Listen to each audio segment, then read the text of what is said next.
Que a paz e a graça seja multiplicada sobre a tua vida. Deus abençoe você, meu irmão, minha irmã.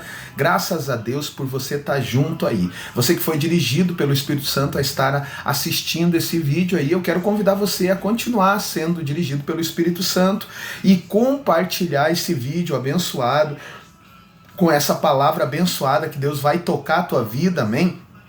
E vai continuar tocando outras pessoas através de você, em nome de Jesus. Por isso, compartilha esse vídeo aí, deixa o teu joinha, comenta ali, faz o teu comentário deixa o teu comentário ali nos comentários. E também, se você é novo, se inscreve no canal ali, não esquece de tocar o sininho, porque quando a gente largar outro vídeo, querido, certamente você vai ser um dos primeiros a ser notificado, amém? A palavra que nós temos hoje é uma palavra muito legal, tá lá no livro de Abacuque, no capítulo de número 3, no versículo de número 1, que diz assim: esta é uma oração do profeta Abacuque, feita sobre forma de hino.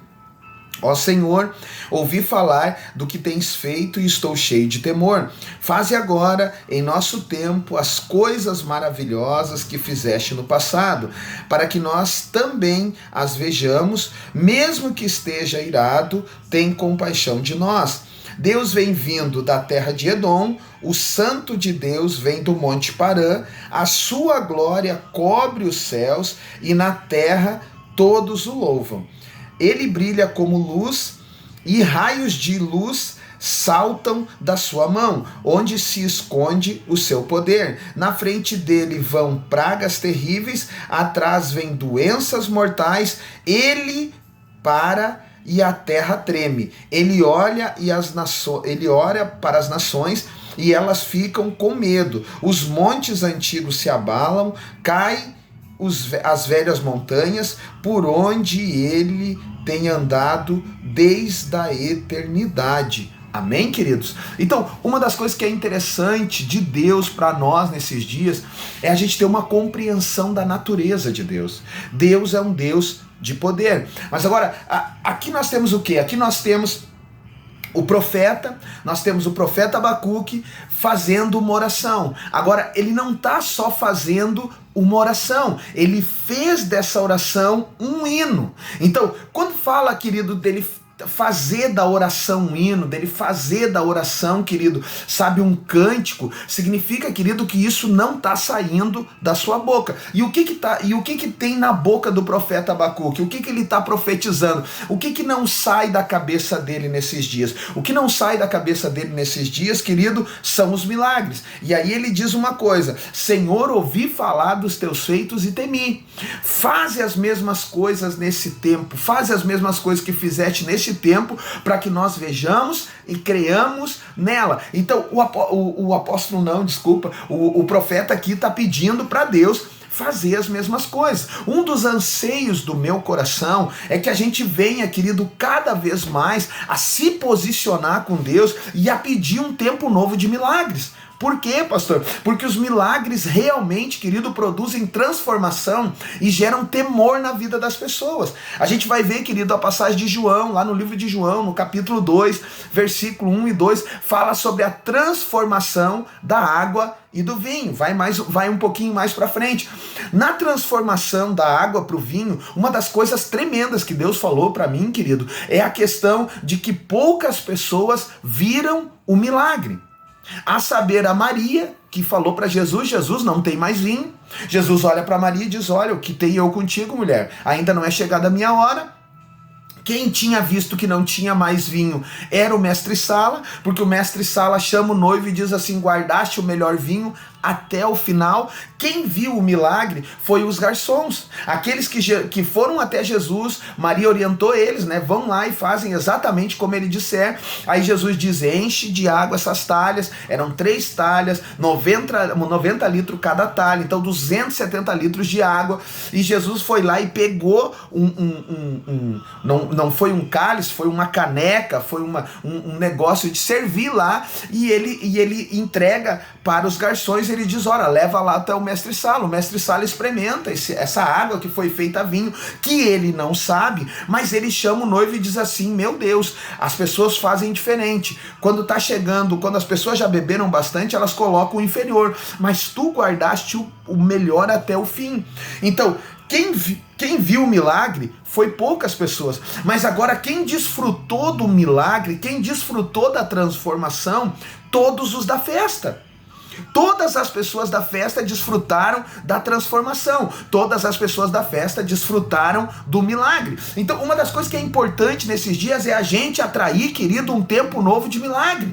Por quê? Porque aquilo que a gente fala, a gente atrai. E hoje o que está acontecendo, querido? Hoje a gente vê um ambiente onde as pessoas estão mudando o evangelho. As pessoas estão, sabe, elas estão diluindo o evangelho. Hoje pela manhã no programa É Hora de Avivamento eu estava falando sobre isso. Eu estava falando, querido, sobre uma xícara de café. Tu compra um café bom, com uma torra boa, sabe? Tu compra um café que tu julga ser o melhor café que tu pode comprar. Daí tu foi lá, comprou, tu preparou esse café segundo as medidas, a água na temperatura certa, a medida de café, tá? E daí tu bota esse café na xícara. Bom, tu serviu esse café, eu tô tomando um café aqui. Tu serviu esse café, aí tu pegou a xícara e tu tomou até a metade, ó, até a metade. Bom, aí tu olhou e tu disse, meu Deus, agora tem só metade do café, mas o café tava gostoso. E aí tu pega água e tu coloca dentro dessa xícara de café para preencher ela até em cima. O que vai acontecer com esse café bom, com esse café especial, sabe, com esse café que você cuidou da temperatura da água, da quantidade do produto, que você passou ele com todo cuidado, com todo carinho? O que vai acontecer com ele? Ele vai ficar fraco. Aqui no sul a gente chama de aguado, café aguado. Por quê? Porque você misturou mais água.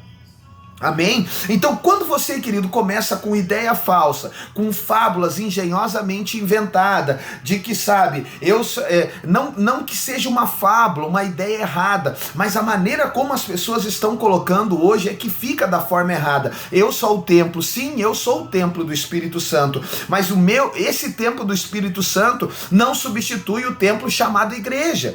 Amém? Eu sou o altar que anda. O apóstolo Paulo até fala da carta, nós somos a carta, não escrita com mãos de homens em pedras, mas escrita pelo Espírito Santo, amém? Então nós somos uma carta viva, sabe? Eu sou a mensagem, eu sou o templo, eu sou o altar onde Deus se manifesta, amém?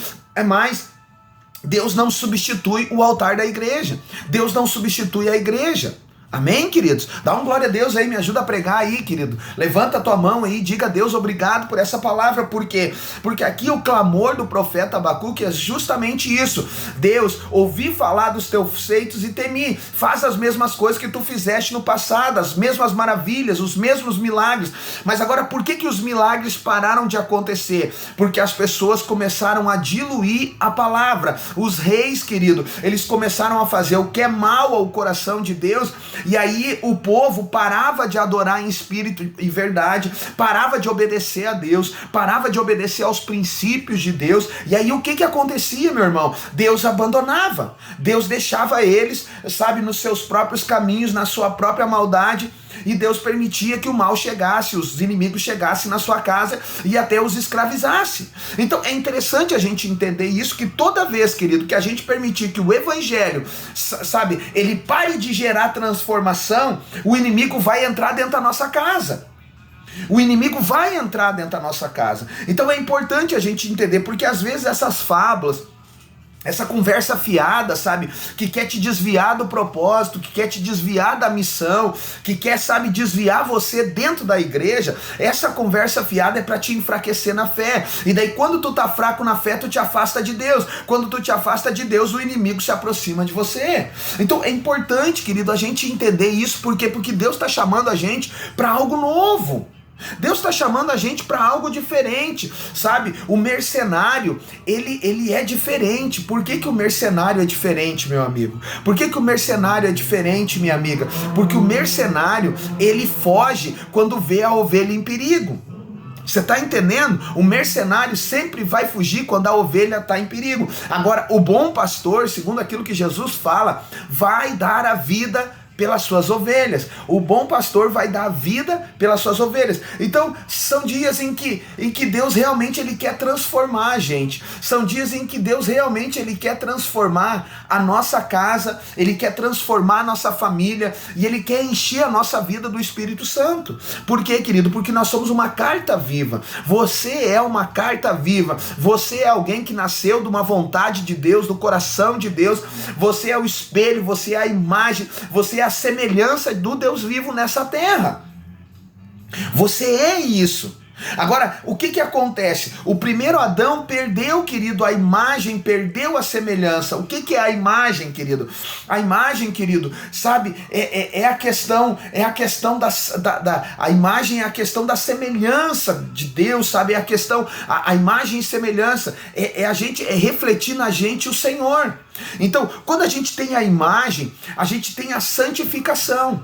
Então, na imagem, Satanás ele tirou a santificação. E aí não dá mais para ver Deus. Eu não vejo Deus mais nas pessoas e eu também não vejo Deus mais em mim. Agora, a semelhança significa o poder, a autoridade para governar. E o diabo tirou isso. Mas agora Cristo veio para devolver isso. E ele veio para devolver isso, inclusive, através de sinais, prodígios e maravilhas. Então, com a imagem renovada, você agora está se santificando, você agora está vivendo uma vida totalmente dedicada ao Senhor. Bom, você vivendo essa vida dedicada a Deus, o que vai acontecer, meu amigo, minha amiga? Sabe, você vai parecer mais com Cristo. As pessoas vão olhar e vão ver Jesus em você, mas elas não só vão ver algo diferente na tua vida, elas vão pegar, querido, e elas vão ver o poder de Deus se manifestando através de você. Levanta tua mão e dá glória a Deus aí, querido, sabe, elas vão ver, sabe, o poder de Deus, a fé que está em ti operando no teu coração. Então, querido, é muito importante a gente entender isso, a gente entender, querido, sabe, que a gente precisa se aproximar de Deus. Por quê? Porque a gente começa a acessar as coisas de Deus, querido, através da graça e através da salvação. A gente acessa tudo o que ele tem para nós. Agora, o que é a graça? A graça é o perdão que a gente não merece. Então, quando a gente acessa isso através da salvação, significa que eu tenho frutos de arrependimento. E parece que aqui o profeta está falando com arrependimento. E aí o arrependimento, a graça, ela é um caminho para nós. O livro de Hebreus vai falar uma coisa, vai falar que Jesus Cristo abriu um novo e vivo caminho que nos leva ao Pai. Então esse caminho de perdão, ele não só vai nos levar à salvação, quanto ele vai garantir a autoridade, ele vai garantir a imagem, mas também a semelhança, o poder de Deus para nós realizarmos sinais, prodígios e maravilhas. Olha só, querido, o apóstolo Paulo, se eu não me engano, ali, querido, em Atos capítulo 4, versículo 29 ao 31, ele diz assim: agora, pois, Senhor, olha para as ameaças e olha para as ameaças e concede aos teus servos que falem com ousadia a tua palavra, enquanto tu estendes a tua mão para curar e para que se façam sinais, prodígios pelo nome do teu Filho Jesus Cristo. E tendo orado, moveu-se o lugar em que estavam reunidos, e todos foram cheios do Espírito Santo e anunciaram com ousadia a palavra de Deus. Por que eu estou olhando para cima? Porque isso está escrito aqui, querido, na minha sala. Eu estou na minha sala. Agora é interessante, querido, que a gente precisa praticar isso. A oração, querido, vai mover todas as coisas. A oração é o instrumento de Deus. A oração é aquela roda pequena, sabe, aquela rodinha pequena que move grandes engrenagens, inclusive no mundo espiritual. Então, gente, sabe, a gente tem que largar uma questão dessa, sabe, dessa filosofia. Hoje o que a gente vê nos púlpitos? Filosofia. O pessoal está falando de Platão, de Sócrates, está falando, querido, sei lá de quem, querido. Gente, eu não sou ministro de filosofia, sabe, eu não sou ministro de motivação. Eu sou um ministro, eu sou um dispenseiro de Cristo. Ei, não foi no nome do Jonathan, ou no nome do Paulo, ou no nome do Sócrates, ou no nome de qualquer outro tipo de filósofo da terra, que Jesus, querido, sabe, que se dividiu o tempo, mas foi, querido, no poder do nome de Jesus. Foi através do nome de Jesus que a gente tem antes de Cristo e depois de Cristo. E não foi no nome de qualquer outra pessoa, por melhor que ela seja. Agora, Cristo, querido, ele vai ensinar a gente uma lição de altruísmo, como nós, sabe, como a gente eleva, como é que funciona o elevo espiritual da pessoa. Como é que funciona o elevo espiritual da pessoa? Bom, a pessoa que ora mais, ela não é melhor que as outras que não oram. Mas, logicamente, ela vai ter mais intimidade com Deus. Bom, a pessoa que lê mais a Bíblia, ler mais a Bíblia não torna uma pessoa melhor que a outra. Só que a fé daquele que lê a Bíblia vai ser, sabe, vai ser fortalecida, porque está tomando posse das promessas. Então, não é que a pessoa que ora mais ou que lê mais a Bíblia, ela se torne melhor, mas pela comunhão, através da oração e pela comunhão, através da palavra, tomando posse da palavra, ela fica mais sensível ao agir de Deus e às promessas de Deus. Mas o que está acontecendo nesse dia? Nesses dias está acontecendo um movimento contrário. Meu Deus, gente. Meu Deus. O que está acontecendo? O que nós estamos aceitando nesses dias? O que nós estamos aceitando, querido? Sabe, existem igrejas, querido, que são verdadeiros altares de Baal. Altares de Baal, gente. Me desculpe, querido. O homossexualismo é pecado diante de Deus. Querido, isso é pecado. O que a gente vai fazer? É pecado. Não tem outra coisa. Agora, o que diz a palavra? A palavra diz, querido, que aquele que roubava não roube mais. Aquele que pecava não peques mais. Jesus nunca abraçou ninguém, nunca perdoou ninguém que cresce nele e disse vai e continua fazendo a mesma coisa. Nunca, meu irmão. Então por que a gente está aceitando isso nesses dias? Por que a gente está aceitando isso nesses dias? Sabe, eu penso que é um tempo profético de Deus para nós, aonde, querido, vai haver uma separação daqueles que servem a Deus e daqueles que não servem a Deus. E essa separação já está muito clara. Sabe, quem está limpo vai procurar se limpar mais. Agora quem está sujo vai procurar se sujar ainda mais. Aí a gente pega com a desculpa, sabe? Com a desculpa de um evangelho progressista, com a desculpa de uma teologia revolucionária. A gente pega, querido, uma pessoa sabe? Uma pessoa homossexual, e a gente coloca ela, querido, no altar para cantar. Mas ela está no ato flagrante de pecado. Pastor, e se ela tivesse escondido, a gente não sabia? Pois é, né? É um assunto que a gente pode falar. Mas se eu sei, como eu vou ajudar a pessoa colocando ela no altar? Na presença, no altar, no altar da presença de Deus. É a mesma coisa que eu pegar essas pessoas e jogar elas para os leões. Sabe, querido, o que a gente está pensando hoje, sabe qual é que é a ideologia, sabe qual é que é hoje o platonismo, sabe, esse amor platônico que alguns pastores estão investindo. Eles estão pensando, querido, que vai nascer um leão vegano. Não existe leão vegano. E Deus odeia o pecado. Mas ele ama o pecador, que busca o arrependimento através da palavra. Então agora aquele que já desfrutou da bênção, da promessa, do amor, sabe, já viu o poder de Deus se manifestando, dificilmente ele vai voltar, querido, a se arrepender. Então não é eu colocando no altar, amém, que vai trazer essa pessoa de volta. Não.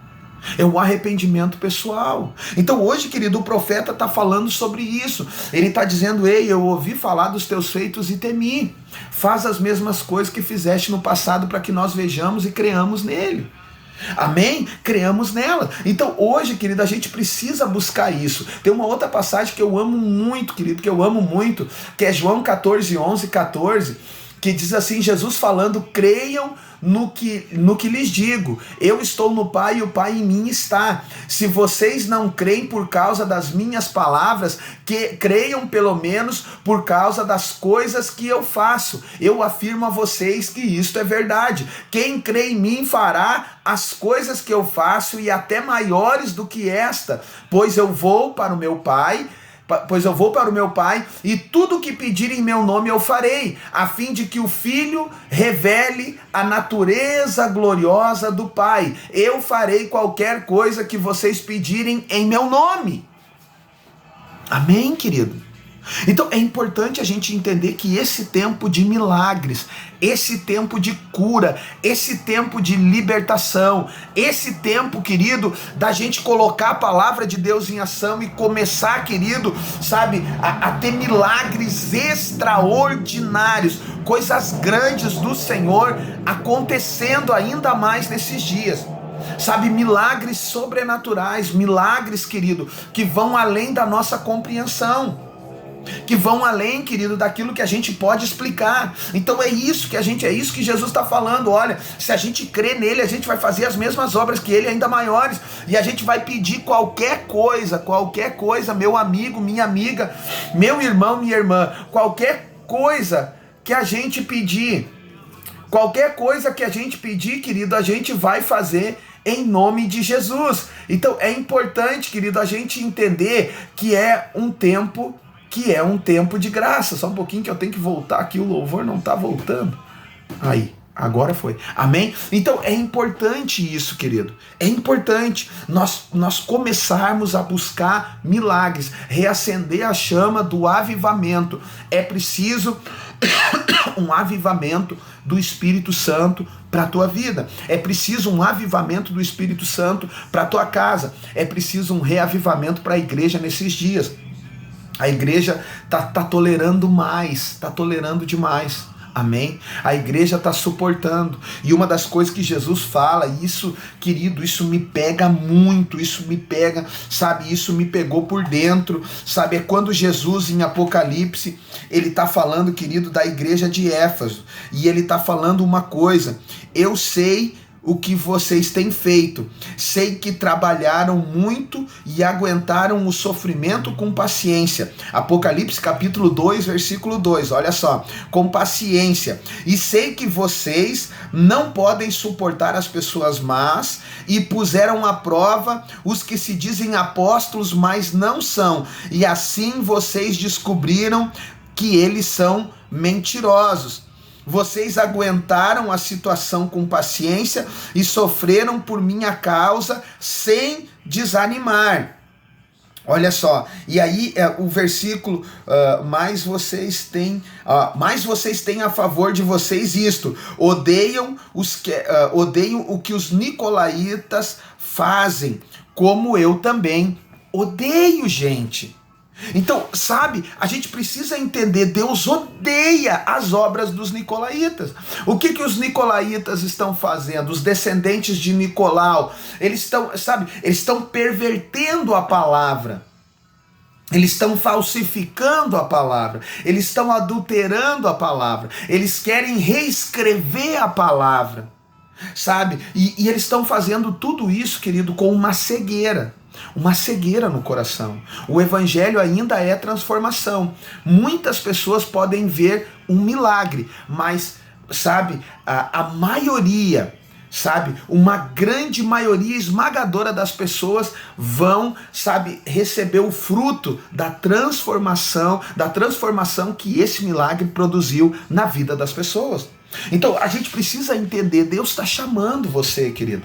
Deus está chamando você para ter uma vida com Deus. Então vamos ter uma vida com Deus, querido. Vamos ter uma vida com Deus, vamos buscar ao Senhor com alegria e vamos ser cheios do Espírito Santo, ministrar milagre, cura, libertação e restauração para a vida de cada pessoa em nome de Jesus, amém? Recebe essa palavra, querido, deixa Deus te usar, tá? Deixa Deus te usar para compartilhar essa palavra aí, compartilha, curte ali, aperta o botãozinho de curtir, comenta ali nos comentários, e se você ainda não segue o nosso canal no YouTube, segue agora, aperta o sininho das notificações para você sempre estar atualizado quando a gente largar mais uma palavra, amém? Eu creio que Deus quer tocar a tua vida, quer curar a tua vida, e Ele quer fazer de ti, querido, uma pessoa melhor. Deus melhora a gente, a palavra melhora a gente. Jesus veio para nos melhorar, mas não só melhorar, Ele veio para nos transformar em nome de Jesus. Amém, queridos? Até a próxima, que Deus abençoe a tua vida em nome de Jesus.